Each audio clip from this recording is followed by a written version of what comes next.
دەستپێکیژە چینە لای یەکێک لە کۆڕە شعریە تایبەتەکان و خوێندنەوە بۆ یەکێک لە شاعیرە هەرە تایبەتەکانە لایەن زۆر بەڕێز دکتۆر عەباس ساڵحەوە کە ئێوارەی بڵین دوێنێ خوێندنەوەی بۆ بەشێک لە شعرەکان یەکێک لە شاعیرە دیارەکان کردکەویش زۆر بەڕێز سەلام سعید مەولودە و بە تایبەتیش لە نێو با بڵین باسکردن و گفتگۆکانە تەمەن تەوەرێکی گرنگ بوو بۆ باسکردن لە تەواوی کایەکانی و هەروەها بابەتەکانی تەمەن لە نێو شعرەکانی ئەم شاعیرەیە.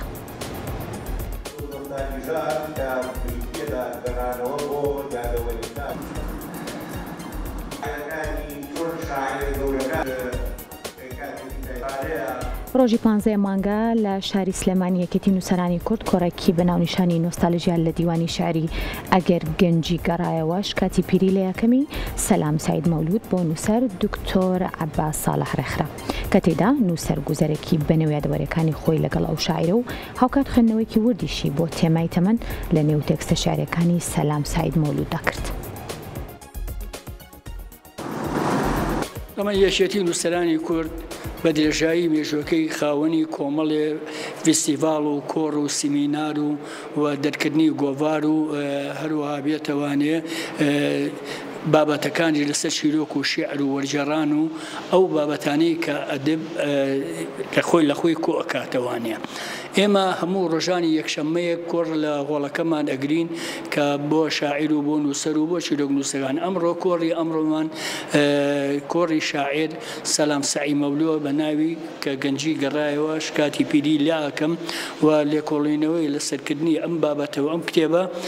مامەستا دکتۆر عەباس ساڵحە کە هەردووشیانەوەیەکن بە یەکەوە گەورەبوون لە هەست و نەستی یەکتری ئەگەن و دەتوانن ئەو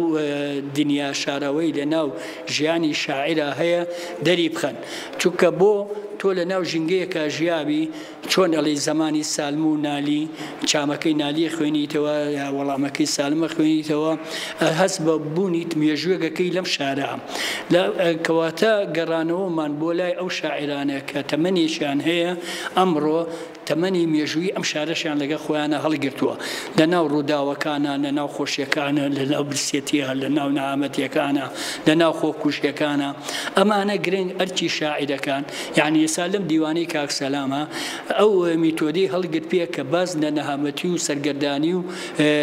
کۆڵەواری و دواکەوتن و ئەوانە وە لەگەڵەوە شابێت تشتی خۆری ئازادی و سەربەخۆی لە وشەکانیا پرشنگ باتەوە بۆ ئەوە بتوانێت نەوەیەک ڕۆشنایی ببینە چۆن پیرەمێ دەفەرمێ ئەڵێ پیاوێک شەوێ لە بەفرمال لە دوورەوە ئاگرێکی دی ناومێدی لە لای من کفتە ئاگری دڵم بۆ چێ کەواتە شاعیر ڕاهبەرە لە شاعیر ئەبێ ڕۆحێکی زنووی تیابێ هەمیشە بتوانێت لە دووتوێی وشەکانیە خۆی بژێنێتەوە و بە میلەت بە گەورەی سەیکە تۆ گە سەری شێخ ڕەزا بکەی کاڵێ لە بیرم دێ سلێمانی کە دارن مڵکی بابان بوو هەست بە ڕاشنینێک و خۆشیێگەکەی یا سەری نەورۆزی پیرەمێرکە تەماشاکە چ ڕۆحێتێکی نەتەوەی و نیشتیمانی و خەباتی